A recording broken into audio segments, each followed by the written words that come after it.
just to start off, I don't normally make comments on my titles, but this is important. We always call this period Spanish Texas, and then we talk about Mexican Texas. And there's reasons for that, and the Teaks are part of those reasons.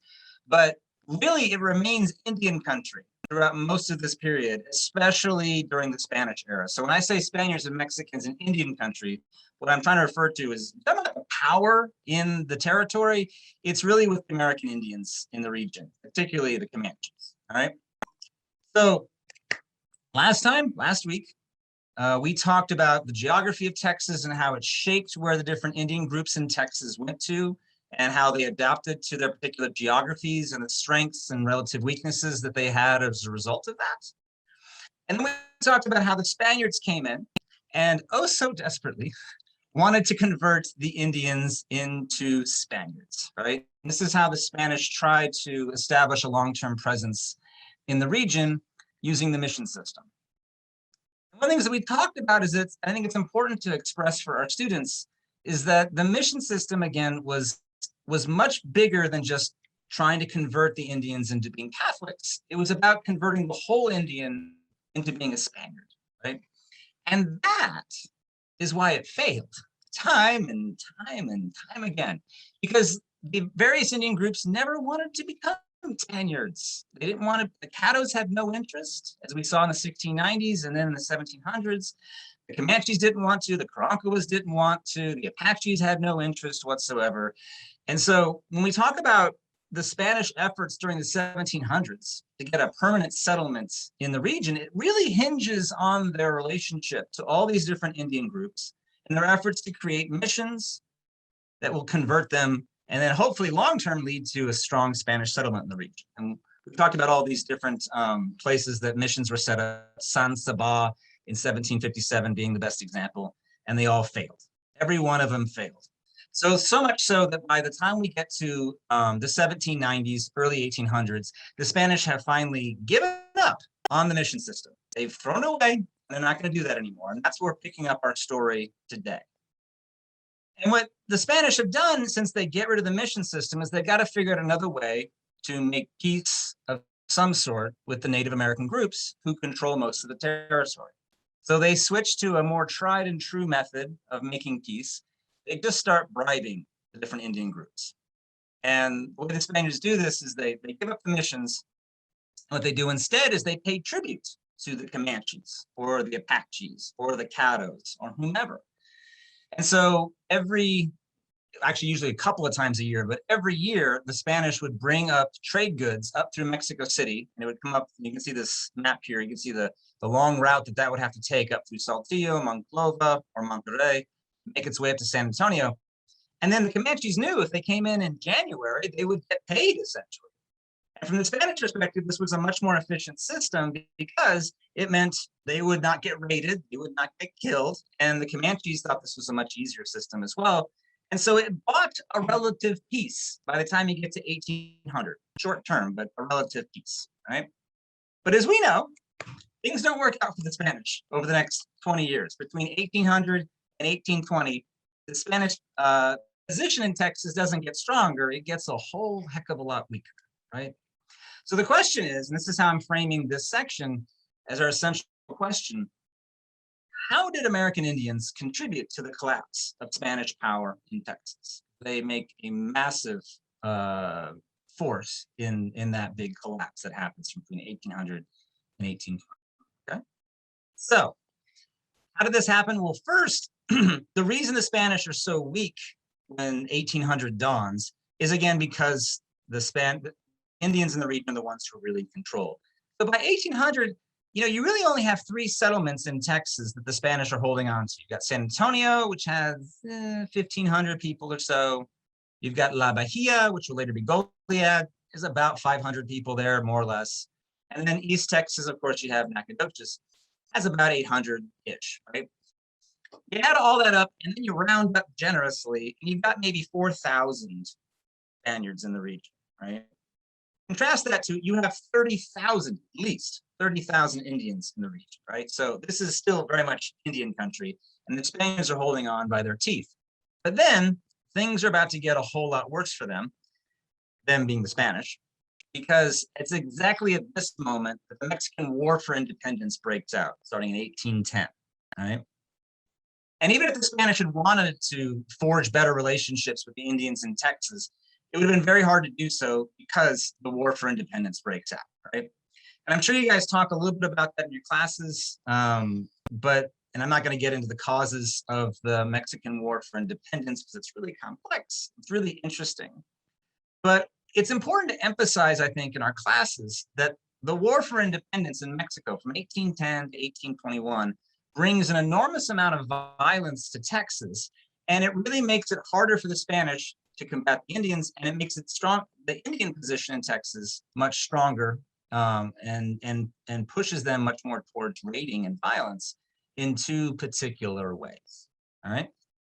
So way number one that the Mexican War for Independence strengthens the power of Indians in Texas is that because New Spain gets in this civil war, essentially, right, that disrupts the movement of trade goods all the way up to Texas. Remember how the Spanish were kind of buying peace with the Comanches and the Apaches and groups like that? That depended on these mule trains that would come up this road from Saltillo, from Mexico City to Saltillo to Monclova, up through San Antonio. But when the War for Independence is going on and all that violence is happening around central Mexico, all those mule trains aren't making their way up. All those trade goods get disturbed in the process. So what happens? The Comanches don't get their tribute payments. The Apaches don't get their tribute payments. The Caddos don't get their tribute. The Karankawas don't. None of them get what they've been promised by the Spanish. Not good for relationships between the Indians and the Spaniards in Texas. And so the Comanches don't like this, and they go back to raiding San Antonio and La Bahia in particular, because they're not getting paid, so they might as well take what they want for themselves, all right? So that's the first way that the War for Independence really disrupts things for the Spaniards in Texas and strengthens the hand of the Indians in the region. The second way is tied to something I know you guys talk about in your classrooms, which is the Gutierrez-McGee Expedition, right? From 1812, 1813, right? Because the Gutierrez-McGee Expedition brings a lot of violence to Texas, and in so doing, it produces a lot of incentives for the Comanches and Apaches to increase their rating even higher than it had been already up until that point, right? You guys know the Gutierrez-McGee Expedition, I know. Gutierrez makes friends with McGee in New Orleans. They bring 130 guys over in August of 1812. They take over Nacogdoches. They come over and take over San Antonio in 1813. And they kill the governor, Manuel Salcedo. They slit his throat. And the rebels have basically taken over Texas. Well, the viceroy in Mexico City is not going to put up with this. So he sends the meanest guy he can find, a Spanish military officer by the name of Joaquin Jose de Arredondo. Jose Joaquin de Arredondo. And Arredondo was a vicious man. His nickname was the Butcher, and I can tell a real long story about him. It's fascinating. But the long and the short of it, and I know you guys know this, is that Arredondo marches up to San Antonio with his army at the Battle of Medina, the bloodiest battle in all of Texas history.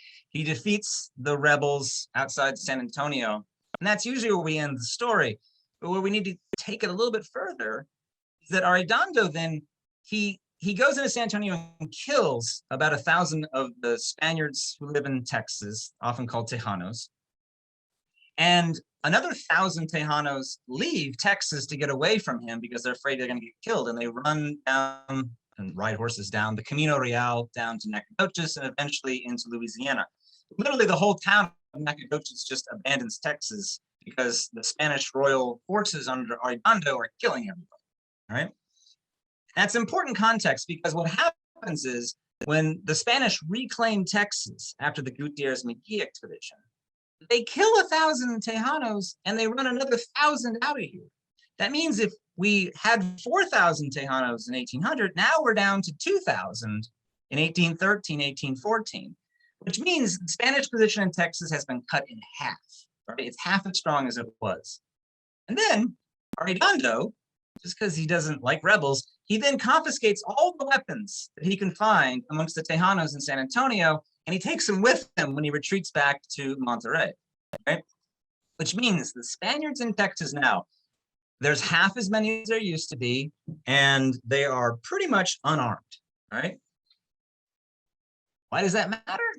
Because it means that the Comanches and the Apaches now have super easy pickings when they want to come raiding in and take essentially whatever's left over now in San Antonio or in La Bahia, right? Remember, the tribute payments stop. The Comanches feel a need to start raiding again to supply what they were previously been paid. And then the Tejanos are being disarmed, and it's just absolute mayhem, all right? As the Tejanos are stuck in this situation where they're surrounded by the Comanches and the Apaches, right? In fact, I don't know if you guys remember this, but last week we talked about when the Comanches moved into the plains, they got into a war with the Apaches because both of them are trying to control the plains, right? And the Apaches had kind of been on the losing end of that for the most part, but they're going back and forth fighting pretty regularly. That had continued. The Apaches and Comanches were always fighting until this moment. And at this moment, the Comanches and the Apaches make peace with each other around 1815, 1816, just so they can both concentrate exclusively on raiding the Spanish. All right, so you can imagine what life must have been like in San Antonio, because the Apache Comanche groups would just come riding through and destroy, kill, steal, whatever they needed, whatever they wanted to take throughout this period. And we know this because people recorded it, right? So there's a gentleman named Jose Antonio Padilla who wrote a report, an official report about the conditions in Texas in 1820. And the first thing he wrote was a long report that's really interesting. He talks about the conditions in San Antonio and how they're pretty terrible, the conditions in La Bahia and how they're pretty terrible. Same thing with Nacogdoches. And then he talks about why they're so terrible. And this is a long quote, but it's really helpful. I use this with students every semester when I teach the Texas History Survey. He is talking about Texas in 1820. He says, the remainder of this extensive, immense, and spacious region composing the entire province is occupied by the different tribes of barbarous Indians. What they meant when they said barbarous, and that was a term that they used. It was Indios barbaros, is what they said in Spanish. But it means uncivilized, essentially. Who at all times have been masters of the possessions and lives of the unfortunate inhabitants, that is the Tejanos who live in San Antonio. And so he's basically saying, we don't control this area. This is actually controlled by the Comanches and the Apaches. They're the ones who are in charge. And then he goes on, he says, but never with such tenacity and frequency as since the year 1813. So what Padilla is saying is like, it was bad, but it got a lot worse after the Gutierrez-McGee debacle, right? And things just kept going bad to worse to worse, some would say, right? And at the same time, there's another reason that Indians in Texas increased their rating on Spanish settlements in the late 18 teens, right? So all these things kind of happen simultaneously, but the long-term effect is enormous. So I'm sure a lot of you guys know about this, but at the same time that the Gutierrez-McGee Expedition has happened and its aftermath, right? Suddenly people start pouring in at that exact same moment into what will become Mississippi, Louisiana, and Alabama, right? So you can see these census numbers here. By 1820, there's 150,000 Americans in Louisiana, 75,000 in Mississippi, and 144,000 in Alabama. That's about 370,000 people, more than a third of a million, all of whom have moved down to the edge of the United States and Texas, all right, between 1815 and 1820, this like last part of the 18 teens period when they're all moving down. Why are they going there? Well, what does Mississippi and Alabama become? All right, it's cotton country. All right, there's a big boom in cotton prices. This is after the War of 1812, and a lot of this area has been cleared out of the creeks by Andrew Jackson. And so people are pouring down here to grow cotton. And so this is the beginning of Mississippi and Alabama and Louisiana becoming massive cotton country. I could talk forever about that. Some of you may have heard me talk about that before. I will not do it right now, but The reason it matters for the story we're telling is because when that 1/3 people move to the Texas border, what they need for those cotton farms and those cotton plantations are horses, right? They need horses to pull plows. They need horses to pull carts, to turn cotton gins, which were usually 3-story buildings that ran on horsepower. Everything in the 19th century ran on horsepower. And so when you have this massive expansion of American farming, what you needed there were horses that they couldn't get from Kentucky or Virginia or the Carolinas. They needed a source of horses to keep all of this going in Mississippi and Alabama. Well, what's one of the places that has the most horses in North America? The Texas Plains during this time period, right? And you guys usually probably don't think of the Texas Plains being close to Mississippi, but look at this map right here. This is the Comanche territory out here, right? And the Mississippi River is right here. These are not far from each other, right? You're going to go through East Texas and the piney woods, but they're geographically not terribly far from one another. And the Comanches out there are the biggest horse brokers in all of North America. So it doesn't take long for starting in the 1815, 1816, it doesn't take long for American traders to start coming over from the Mississippi River around Natchez, and then they come over across the Sabine into Texas, and then they move up towards the Comanches. And they forge this road that becomes known as Camino Comanche Road, where they'll go out there and they will encounter the Comanches, or sometimes they'll encounter the Wichitas or the Caddos, who will also trade with the Comanches, but they're looking for horses. So they can take those horses back and then sell them to these American farmers. The Comanches are very happy to sell them horses because the Comanches can buy things with those horses that they can't make, including firearms. Right? You can buy rifles, you can buy pistols, you can buy black powder, and you can buy shot. Things that the Comanches can't make, but make them very powerful against their own enemies. Right? So there's this massive trade in horses that the Comanches are selling to the American South in the late 18 teens. The guys who come in from the United States to buy these horses are known as Comancheros. And, you know, one of my favorite examples of that is this guy right here, David G. Burnett, who you guys will know, right, will become later one of the first interim presidents of the Republic of Texas, right? Burnett, he comes into Texas along the Camino Comanche in the 18 teens, and he's trading with the Comanches for horses for guns. And he wrote a series of letters in 1818, kind of making these observations about the Comanches and what was going on in East Texas that are really fascinating. So, and I just have a couple excerpts here, but it gives you a good sense of it. And I got the citation as well if you want to look for more of these things. But this is Burnett observing the Comanches during this time. And he's just saying, well, you can read it for yourself, but they, the Comanches, now are and heretofore have been peacefully disposed toward us, the Americans. What he's saying is the Comanches don't declare war on anyone and everybody. They're opportunists who are going to pick the best opportunity for them. And they don't see the Americans as dangerous. They see Americans as a marketplace, basically. And so he goes on and says, they, the Comanches, find the mules and horses of their ancient enemies, the provincial Spaniards, a more alluring quarry than is presented by the scattered and humble hamlets of an American frontier. All right. So he's saying is the Comanches like Americans. They'll trade with us, and they will raid the Spaniards every chance they possibly get.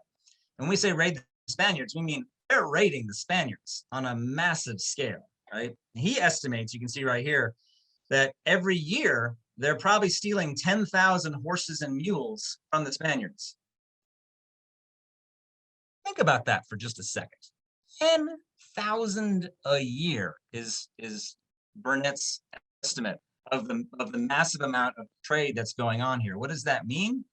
That means that they've got to be stealing an enormous number of horses, right?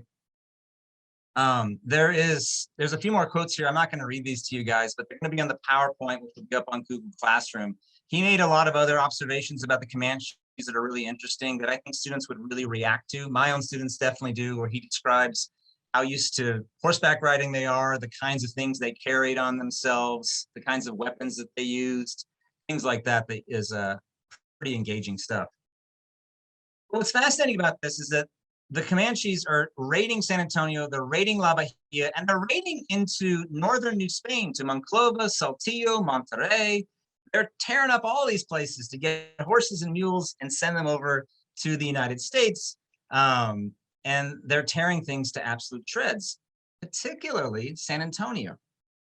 Things get so bad that the Spaniards retreat into San Antonio. They abandon most of their ranches that are on the San Antonio River below them, and they hole up in what I like to call Fort San Antonio. It's like the last place they've got that they're trying to protect themselves from the thunderous power of the Plains Indians that surround them, right? San Antonio is kind of their last stand, and we know this because they said it that way. That's how they described the situation, right? The last Spanish governor of Texas was a man named Antonio Martinez. And Martinez wrote, there's just a treasure trove of his letters that have been published. They're really amazing. They're very wonderful descriptions about the situation in Texas during this period. Pretty heartbreaking in many ways because it was so dire for the Spaniards living there. Here's how he describes things when he arrived. He arrived in May of 1817. And when Antonio Martinez got there, he was writing letters to Mexico City saying, this is intolerable, right? He says, quote, the Indians, and by that he meant Comanches and Apaches mostly, become so insolent that they enter the town with the greatest nerve and kill all these unfortunate inhabitants, the Spaniards, with impunity. No matter how quickly the troops come to their aid, the Indians, being well armed and well mounted, advance with ease and laugh at the efforts of these helpless soldiers who, though not cowards, have no physical strength or force, right? Things are bad. And then, this is when things are just kind of starting to get ramped up there. And then they get worse and worse and worse. And then by November of 1820, he writes a letter where he says, I'm done. We quit. The Comanches are now in charge. I can't control this. He literally says, he's telling the viceroy in Mexico City, I am not responsible now for defending and controlling this province, which has been placed under my protection. It's gone, baby. I can't do anything. I can't control it because we're outnumbered, we're outgunned, we're outmanned, we're out everything in Texas here, right?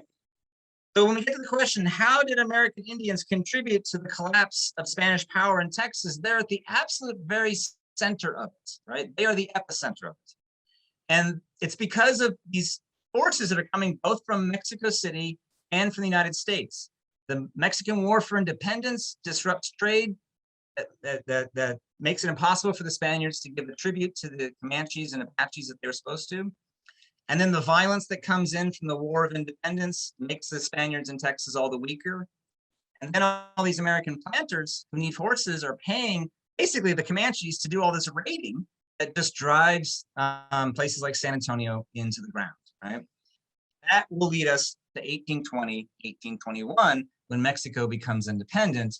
And at that moment, the Indians of Texas are going to go through a shift because we have the Americans who start coming, right? So I'm going to pause there and then hand the mic over to my colleague, Jay, who's going to walk you guys through some resources, and then we'll pick the story up after that. All right. So going through what Andrew's talking about today, I kind of wanted to spend some time really with the primary source documents that he was kind of going over today. So in the lesson plan that I'm about to share with you now, you can see what I've created, taking some of those documents. Now, there was a question in the chat, what about Padilla's account? I've got in this hyperlink David G. Burnett's letters describing the Comanche Indians, as well as Juan Antonio Padilla's account as well too. So what I wanted to try to focus with is when I was looking at this unit or this lesson plan, I was thinking, all right, how am I going to teach this in my classroom? Because right now I'm at age of contact. We're in that point of it. So this is a new PD session for me as well too. So what I wanted to kind of focus on was doing things that I can roll into age of contact unit as well as Mexican National Unit. And what I wanted to show you guys with is the activities. I wanted to portray the Comanches as that trading piece of it, because I know I don't talk about it that much in Texas history. And I think that's a good avenue to go into. And I kind of wanted to build that as a activity for the kids with something to show them that, the Comanches were really, really interested in this concept of trade. And then I bring in David G. Burnett's letter from August 1818, where he's talking about how an Anglo-American who will soon be the first ad interim governor, as Andrew mentioned, into the picture to say, okay, here's this Anglo-American saying the Comanches are really kind of cool. I actually put this excerpt in front of my students last week. And I would say 90% of my kids, I said, so, I basically asked them up front the first analysis question. According to Burnett, the Comanches are peacefully disposed, motivated towards us. In your own words, and why would the Comanches be peaceful? My kids all pushed back, said they're not peaceful. They challenged this primary source document right off the get-go. So it does create a lot of conversation. But I did not present this hook activity with them. I just wanted to show them this response that there was a time in history, Texas history, where the Native Americans were really, really friendly towards Anglo-Americans. Then I explained, gave them context, and then the light bulbs started popping on all my 7th grade minds. The primary source document that I did, I wanted to spend time showing my students the full domination of the conflict between Tejanos and namely the Comanches. So I created a little bit of a background on it, building on the depopulation based upon Arredondo's hands from the purge, and then taking what Dr. Torget mentioned too, talking about effectively having the state's population or the territory's population, and wanted to spend some time. I used Padilla's comments in here as well too. But this is really all from Martinez, and the way this thing is flowing is I take it from like day one when he shows up in San Antonio, and to give these short excerpts. I tried to do small bite-sized pieces of these rather than this is lengthy, but I tried the excerpts are small to a certain extent, so they've been edited down for the 7th graders to process a little bit quicker. I've tried to give some context with some background information. This is the one, it's kind of showing the population of 3,000 versus 30,000. And going through each one of these accounts, I'm trying to show my students that, this is a hard life, because my very final question I ask, could Texas have failed? What, in your opinion, saved Texas? So it kind of gives the students an opportunity to kind of think through and say, wait a minute, this is a bad deal. This is a bad situation. There's no if, and but about it. But could it have failed? Why, in your opinion, did what saved Texas? So I want my students on that back end of this is just all short responses. I can see this. You can reduce it. You can take some of something from the beginning, a couple pieces from the middle, and then at the end when he kind of says, "I'm done. You can have Texas back. I'm finished." You could actually turn that into somewhat of a mini cue to where you ask some big question on this. Could Texas have failed? What could Martinez have done differently to ensure the safety of Texas? And then the last one that I wanted to do, I brought in this Linville raid. I don't teach the Battle of Plum Creek as well as I probably should, but I do like this raiding aspect of it, using the picture. And I have my students do a picture analysis on this. And what do they see? What do they notice? And they're starting to notice the clothing that's a little bit different. But I do pull back in David Burnett's comment about this big grand campaign in the fall and the spring of a big massive raiding party. And then it also has a little bit of an excerpt that, there's smaller parties that will go out and just harass people. And then I truly give them context that the raid was really kind of based around what happened at Council House fights in San Antonio back in March. And I'm just trying to get the students to take the primary source document as well as the painting, what it would be like if you were living in Linville and you're sitting off the coast and watching everybody raid your house and your business. So it kind of gives them some context of why it happened, what was the cause behind it, but at the same time, it takes all these different perspectives. And that's what I really tried to do, is take all the different perspectives on this particular aspect of it that you can roll these into your classroom. I know these are lengthy, But bottom line, the thing I wanted to give you guys walking away is you have a bunch of information, a bunch of primary source documents, things that you can slice and dice, and you can use it in your classroom as you see fit. You don't have to use this in its entirety. So I hope you guys enjoy kind of my thought process behind this. Again, everything is on the lesson plan, which is in Google Classroom. And if you have any questions for me, throw them in the chat, and I'll be providing you whatever you need. Thank you, Dr. Torget. Thank you, Jay. All right, let's dive back in, everybody. I want to remind everybody, if you have questions too, toss them into the chat. Faye just asked a really interesting question about how many Indians there were in Texas before European arrival, because I just said there's about 30,000 around 1800, right? So there was a 90% death rate. Just how many people were there? And the answer is truly we're not 100% certain. You know, we say 90% death rate, that's based on archaeological record and what we know about contact experiences kind of across the Americas. So we talk about there's been a lot of work done on the Aztecs, and then a lot of work done on the Incas, for example. And so we're kind of extrapolating back from there. But we do know there were very large populations in Texas. The Caddos, for example, were a part of a group of about 200,000 pre-contact, is what some of our estimates are of what that looked like. So it's hard to kind of get an exact number, an exact movement back from there, but it was incredibly large, much larger, I think, than most of our students would tend to assume. So let's dive back in, and then now let's take the story into the Mexican period in the early 1820s. So the question is, when Americans, so 1821, Mexico becomes independent, things start shifting dramatically. Up until now, up until this moment, Native American groups of various sorts, particularly the Comanche, have been the most powerful groups within Texas.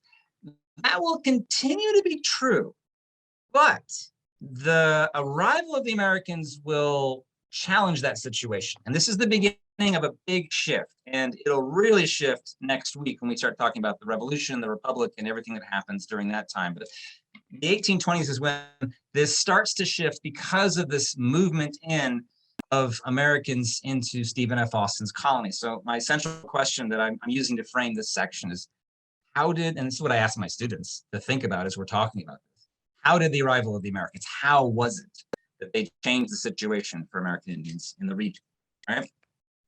I always start with this by saying, the reason these Americans come into the region at all is because essentially the failures of the Spanish and the successes of the Native American groups in the region, right? When Mexico becomes independent in 1821, they got a lot of challenges in front of them as a nation, right? And they actually put a commission together in Mexico City, whose entire job it was to rank the problems that Mexico faced, that they're bankrupt, they're surrounded by enemies, the Spanish did not recognize them as independent, the Russians are actually up on the coast of California, threatening up there. There's a lot of stuff to deal with. But when that commission reported in December of 1821, the problem that they put at the very top of the list was Texas, and the fact that there was very little in terms of population there, that the Spanish had left them. That meant that Mexico could hopefully hold on to and control Texas. And so one of my favorite quotes, I always use this in my class because it's so to the point, right? But the commission said that the most important problem facing all of Mexico is the security of Texas, right? And the reason is because there's just not very many Spaniards now, Mexicans, Tejanos as I'll call them, living in Texas. That's because of the Comanches. That's because of the Apaches. That's because of all the different Indian groups in Texas that had far more control and power and influence in the region, right? And so for those reasons, that is why the Mexican government and the Tejanos who live in Texas turn very directly to the United States and bringing these Americans in as a solution. And I always tell my students, this is how I frame it for them. My students always say, why would they do that, knowing what happens and how things turn out? And I always will explain to them, It's not that the Mexicans in Texas or in the rest of Mexico thought this was a good idea to bring in the Americans. It was just the least bad option available to them, right? And I think that's important to frame Indian power in Texas so that they can understand that. Because as we saw that quote from Antonio Martinez, they're on the brink of collapse and losing the whole region to the Comanches. So if it's get defeated by the Comanches or maybe try out this whole American thing, they're going to throw up a Hail Mary and try to bring in the Americans, right? My favorite example or favorite quote that I always use for this is Francisco Ruiz here, which you guys know him. He's in the Teats. He ends up signing the Texas Declaration of Independence. He's actually very good relationship himself with the Comanches, but he recognized the devastation that the Comanches had wrought on the territory. And so he says, his quote, "I cannot help seeing the advantages which, to my way of thinking, would result if we admitted honest, hardworking people, regardless of what country they come from, even hell itself." Which is to say, we need non-Comanches here. Doesn't matter where they're from, all right? And if we could recruit in hell, we might do it, but since we can't, we'll try the Americans and see what happens. So it's really, you know, in a big way, it's because of Indian power in the region that Stephen F. Austin's dad and then him, Stephen F. Austin, get the green light to start bringing in Americans, right? And when Austin comes in, and Stephen F. Austin, he crosses the Sabine River in July of 1821, and he, in the company of 14 Tejanos, by the way, and he makes his way through Nacogdoches and down the Camino Real and all the way to San Antonio, which he gets there in August of 1821.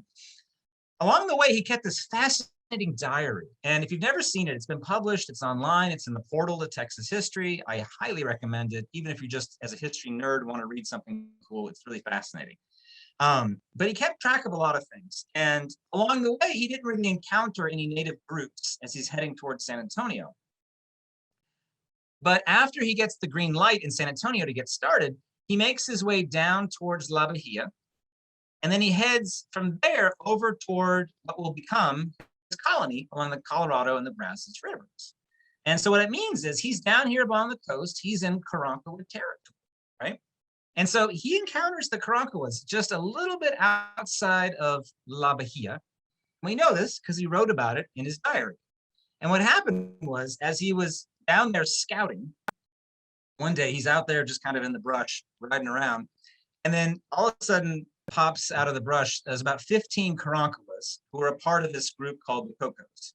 We talked about the Karankawas are kind of a loose band that has lots of different sort of mini groups, and the Cocos were one particular group. Well, the Tejanos had told Stephen F. Austin about the Karankawas and that they were dangerous, scary, and they'd probably kill him if they had a chance. And so Stephen F. Austin is very wary and nervous about this. And so when these Karankawas approach him, he's like, "Hey, what do you guys want?" And they invite him to their camp. And Stephen F. Austin says, "No, thank you. I am not going by myself or with anybody, quite frankly, over to your camp. So no." And so he declines the invitation. But then later on, not that long later, one of the leaders from the Karankawas comes over to his camp. And when he comes over, he brings with him a group of women and children. And that's a really meaningful point. And that's one of the reasons I love this image right here of the Cocos. It has a man and a woman, because this was a common aspect of Indian diplomacy in Texas in particular, is that if you meant peacefully, your intentions were peaceful, you would often bring women and children with you to visit somebody. That's how you showed you were not here for a fight. You were bringing your wife or your wives or your daughter or whomever with you. It was a way of showing peace. There's actually a great book called Peace Came in the Form of a Woman by Juliana Barr that looks at Spanish era and the way that Indian diplomacy often had a sort of gender sort of version of making sure people knew it was peaceful. And it worked for Austin. He's like, "Okay, you're obviously not here to fight." And so they had a conversation. Austin was interested and impressed. He wrote down in his diary, "Dear diary, I met the Karankawas today." And he has this really interesting description of them that I often use in my class when I'm talking about the Karankawas. You know, looking through the eyes of Stephen F. Austin, you always have to explain the perspective and things like that. But he talks about just how large they were, how large their bows and arrows were. He talks about how some of the women were very beautiful. It's a really interesting physical description of the Karankawas that I've used with my students, and depending on how you excerpt it for 12-year-olds, would work well, I think, in certain contexts. From there, Stephen F. Austin made his way to what became his colony around the Colorado and Brazos rivers. As you can see, that's kind of in the middle of Karankawa territory. So Austin's going to be setting up shop right where the Karankawas live. And a new group that we haven't talked about, but we're going to talk about in a minute, the Tonkawas, who have shown up in this region as well. So the Austin colony is going to be kind of in the heart right here of Karankawa, Tonkawa territory. And the story is going to be, as those Americans come in, they start pushing out these various Indian groups that were living in that region, right? And we'll start with the Karankawas. Again, I love this image of the Karankawas that was done by a French naturalist who came through Texas in the 1820s, and they're really beautiful images. He did a lot of different portraits of a lot of different groups. So they're, from life, sort of as close to contemporary images as we have a lot of these different Indian groups. But the Karankawas, as we talked about, are kind of a loose band, different groups that all share a language, share a heritage, and they all live kind of along the Gulf coastal plain down there. And when Austin's colony gets started, they don't get into a lot of fights with the Karankawas necessarily, but the Karankawas are opportunists when it comes to taking things that the colonists are not guarding terribly well. And so along the mouths of the Colorado and Brazos rivers, you'd often have ships that would drop off new colonists, drop off supplies, things like that. And the Karankawas would not infrequently raid those whenever they were poorly guarded. And this didn't happen all the time, but it happened frequently enough that Stephen F. Austin increasingly found this to be an intolerable situation, especially when a few colonists got killed. So it was in 1824, after numerous incidents like this, Stephen F. Austin decided that what he was going to do was lead a campaign against the Karankawas. And so he put together a group of his colonists. These are often called some of the earliest Texas Rangers. I think that's a bit of a misnomer in thinking about Texas Ranger history. But he got together a mounted group of cavalrymen, essentially. They're just colonists who volunteered. It's a militia is more than anything else. Which also included, by the way, 30 slaves that had been put on their horses and sent to help Austin by Jared Gross, the largest cotton planter and slaveholder in Austin's colony. And in 1824, Austin led this motley crew, as it was, down the Colorado River to basically attack and chase out the Karankawas so they could no longer assault the colonists or their supplies. And he starts riding down this way, and the Karankawas, they know he's coming, and they retreat. And they start moving west down the coast, down toward Corpus Christi, essentially, making their way past Matagorda Bay down here.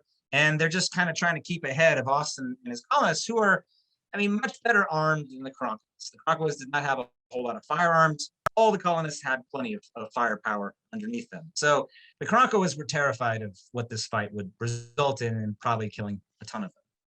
So the Karankawas kept retreating as far west as they got basically to outside La Bahia, at which point they sued for peace. They're like, look, stop. Please stop chasing us. We're not going to fight. And we will stay out of the southern portions of your now colony. And what they basically proposed was, we'll stay out as long as you don't attack us. And Austin agreed to that. And so Austin said, fine, I won't attack you. You have to stay out for at least a year and preferably don't come back. And so the Karankawas do hold up to that. Austin and his men retreat back to the colony, and that's pretty much the end of that. Karankawas do come back a little bit, and they'll be around that area for a while, but really they get pushed out by the big settlement that happens along the Colorado and Brazos rivers as more and more colonists come in. And the Karankawas will eventually move out entirely along the coast by the time of the Texas Revolution. Right? Now, to the north of the Karankawas is another group that's also going to be at the top of Austin's colony, and they're known as the Tonkawas. Now, we haven't talked about these guys yet, but the Tonkawas are a group that historians have tried to figure out exactly when they arrived at that part of Texas where they are when Austin gets there, just north of Austin's colony. This is another image done of this is the Tonkawas right here. For a long time, historians thought that the Tonkawas had this is the Tonkawa Range as it is, kind of northern portions of the Colorado and Brazos rivers, right? Kind of the heart of northern half of Austin's colony. Historians have thought that they were there as early as the 1500s. We don't think that anymore. New evidence seems to suggest that they were actually chased. They were actually in the plains and were chased out of the plains by the Apaches when the Apaches got horses. So apparently when the Apaches got horses, they beat up on everybody. The Tonkawas, the Cumanos, and then later they get in fights with the Comanches. So the Tonkawas kind of get pushed out of the plains and they get pushed into this area right here that's, I wouldn't say open territory, but they're not competing as directly with some other groups. And so the Tonkawas move into that, and they're not a very strong tribe. They're not a very powerful tribe. Remember, they've been shoved out of other territories, but they are very oriented towards horses. And so by the time Austin's colony gets going, the Tonkawas are basically split into two different groups. There's two main groups, each with a different chief. And they live on the northern portions of this colony area right here. And, you know, much like the Karankawas, they don't outright attack the colonists very much. But what they do is they try to steal horses on a regular basis, or mules, which, you know, these are also farmers who are coming from the American South to Austin's colony, usually growing cotton. They need their horses for plows and for carting things back and forth from the river and for turning cotton gins and all that sort of stuff. So losing horses is no small business for them. And the Tonkawas do this often enough that once again, Stephen F. Austin feels the need to intervene. And so Austin, in the fall of 1823, Austin puts together another little militia group, all right, of about 30 guys. And instead of riding south to attack the Karankawas, they ride north to confront the Tonkawas. And when they get up there, they find a band of Tonkawas. And Stephen F. Austin was particularly miffed because some local Tonkawas had attacked and stolen a bunch of horses from a couple of settlers from his colony. And so Austin came into this Tonkawa camp, you know, with 30 guys behind him, very well armed, and confronted the chief of this Tonkawa band. And the chief's name was Carita, which is the Spanish version of it. I'm not sure what its Tonkawa name was, but Carita was confronted by Austin. And Austin said, "All right, so who stole these horses? We need to deal with this issue." And Carita came forward and said, "Okay, well, here are these 5 young braves," which were probably, I mean, if we've ever known a 17-year-old man, boy, teenager, whatever you want to call them, it was probably a group of those guys who decided to impress each other and steal some horses. But they got caught. Carita puts them forward as these are the 5 guys that did this. And Stephen F. Austin is not messing around. He actually decides, Austin does, that it's his job to pass judgment here. And so Austin says, all right, well, if these guys stole the horses first, and the horses back. Second, we're shaving their heads. And third, they're going to get 50 lashes with a whip. Austin lays that down. And then he says that the chief, Carita, has to administer the lashes himself, at least half of them. So Austin forces Carita to whip his own men. And apparently, according to Austin, he did it very lightly and was not really into it, which you would not be surprised that Carita would not want to be heavily whipping his own men. But it was Austin's way of sending a message that he was willing to do what was necessary and take whatever it means is necessary to send a message here. But it also shows Austin did not want to have to fight and kill people if he didn't have to. And that was very much Austin's way. He always preferred peace over any kind of violence whatsoever, although he was willing to do whatever was necessary in order to protect his colony. All right. And so what I want to emphasize is that Austin took a assertive but cautious way of dealing with the Indians on both the northern and southern sides of his colony. And this is the main source of where Anglo-Americans are coming in. And that had its own effect. But even more powerful was just the simple fact that Austin was bringing in so many Americans into the region, right? By the mid-1820s, right, Austin had settled 300 families. I think the official number is like 297. But he'd done his job and brought in the original 300, right? That doesn't mean 300 people, though, right? That means that about 3,000 people have been brought in here, which I always point out to my students. How long did it take the Spaniards to get 3,000 people in Texas? About 100 years. How long did it take Austin's colony? 3 years, right? That's speeding things up in a big, powerful way. But it crowds out the Karankawas and it pushes the Tonkawas north. So what happens is the Tonkawas retreat north a good little ways, and they don't get completely out of the hair of the Austin colonists, but the back and forth that goes on between them is much smaller after Austin's confrontation, right? Meanwhile, there are more Indian groups that are also coming into Texas during the Mexican period, during the 1820s, all right? Something else I always want to point out to my students is that Indian groups are not stationary and static. They often move and evolve over time and go into different places. And that's what happens in Texas, right? You have the Cherokees and the Shawnees and the Delawares, who are somehow not on this map. They all move into Texas during the 1820s, and they're escaping the expansion that's happening in the United States. As the United States is moving west, and particularly southwest, these different groups are feeling a lot more pressure. And so the Cherokees and Shawnees come in from Arkansas. The Shawnees actually get permission directly from the Mexican government to come in. The Cherokees try, they never officially get a land grant, but they try. The Delawares come from Arkansas, and they move into East Texas and the areas right around the Caddos.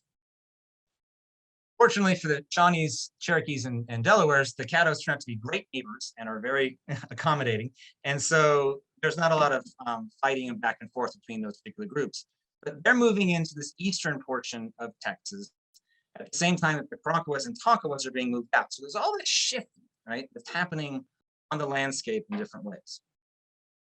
But the powerhouses in the region remain the Plains Indians, right? So this is another one of those sketches from the 1820s of the Apaches. This is the Panes Apaches.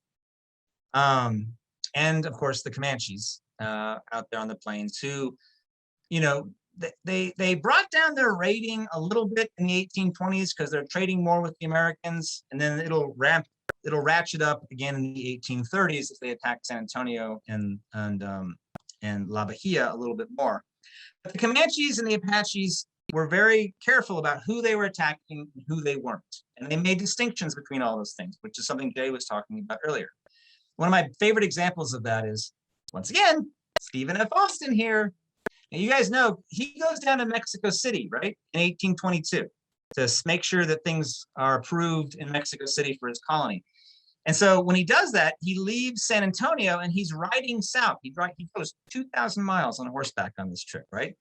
When he does that, he's going through Apache and Comanche territory. And as he's coming down here on his way to Mexico City, he camps for the night. He's with a group of other people. It's not just him by himself, but he camps for the night just beyond the Nueces River. And when he does, he spends the night, has a good sleep. Next morning, just before sunrise, a party of Comanches come riding into his camp, 50 of them, according to Stephen F. Austin, and surround him and his travel companions and take all their stuff and look like they're about to kill him. Imagine being Austin, how terrifying that would be. You're asleep and you're like, I don't know if you had a sleeping bag, but like, you know, warm and snug in your blanket. And all of a sudden there's 50 guys on horseback, you know, running circles around you, threatening to lance you at any moment, right? That'd be terrifying. But here's the thing. Austin is an American. And what do the Comanches think of Americans? Remember David Burnett, his account? All right. They like the Americans because they're trading partners with the Americans. And so Austin just has to explain he's not a Spaniard, or now Mexican, right? And as he says, and this is again, he writes a letter to his brother a little bit later after this, explain this, but Austin told his brother, when they found out there were no Spaniards with me, they gave us back our saddlebags, our saddles, and everything else, with the exception of 4 blankets, a bridle, my grammar, and several other little things, and all our provisions. Basically, the Comanches gave him back all his stuff because he's an American, and they didn't want to upset him, and they thought him as an ally. Although they did keep his Spanish grammar, and Austin was very mad about that because he's like, "Why did the Comanches want a Spanish grammar book?" He's like, "I need that. I'm going to Mexico City. I need to learn Spanish." So the Comanches tended to leave the Americans alone. That will change in the 1830s, 1840s. But for now, they don't tend to raid the Americans. What they do raid is the Mexican settlements in San Antonio and places like that in northern Mexico. And they will often not just steal horses, but they'll also kidnap people and then keep them for ransom and sell them back if there are people like the Comanchero traders might buy them back, or they might incorporate them, if they're children, into the Comanche or Apache tribes. And so you have people who were, born and raised in Monterrey, Mexico, who get kidnapped by the Comanches when they're 5 years old, and then are raised with the Comanches and themselves basically become Comanches, right? So the raiding continues dramatically throughout this entire period, particularly in the 1830s as we're making our way toward what will become the Texas Revolution. So the question we started with, during the 1820s and early 1830s, how did the arrival of Americans in Texas change the situation for American Indians? Well, it depends which group you're talking about, right? If you're talking about the Tonkawas and the Karankawas, it pushed them out of the places they were, right? If we talk about the Comanches, it doesn't change a whole lot for them. It just brings markets a little bit closer to them, right? And there are other Indian groups that move into East Texas that are trying to get away from other things in the United States. And so in some ways, the diversity of Indian groups in Texas increases during the 1820s as people start moving in from different areas. But what's going to be the long-term story here we're going to be setting up is that in the long run, this American immigration is going to start crowding out everybody in East Texas, except for the Anglo-Americans. And that's what's going to be a story that we're going to pick up next week when we talk about the Texas Revolution, all right? So I'm going to hand this over now to my colleague, Michelle, who is going to walk you guys through some sources we can use for that. And then we're going to put you guys into some breakout rooms. So, Michelle. All right, thanks, Andrew. I just added my document into the chat. If you want to click on that, you can follow it that way, or I'm going to share my screen and you can just follow it with me. Give me 1 second. All right, here we go. Here is my lesson plan document. I'm going to start with the hook exercise that I've got for you guys. Pulling it up here. So when Andrew was doing his presentation, he was talking all about Stephen F. Austin's first trip to Texas, his encounter with the Karankawas. And so I've got his excerpt right here. It's a little bit more filtered than Andrew's was because Stephen does talk about his encounter with the Karankawas who were not wearing clothing. And I don't know about you, but 7th graders don't do well with that kind of stuff. So I'm not going to give them that kind of hook exercise, but there's some great, really good, fantastic information in here that's very descriptive of Stephen's journey and his first encounter. It shows that he was scared, and it shows that he was really intending on the fact that they were going to attack them, but he was shocked when they didn't.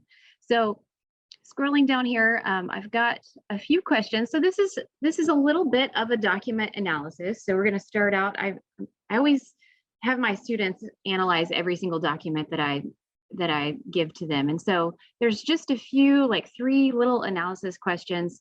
But then moving to the bottom, what I ask them to do, and they do a really good job with this, by the way, is really get into Stephen F. Austin's shoes and write a new journal entry, predicting something that may have happened. The encounter could have gone a different way, right?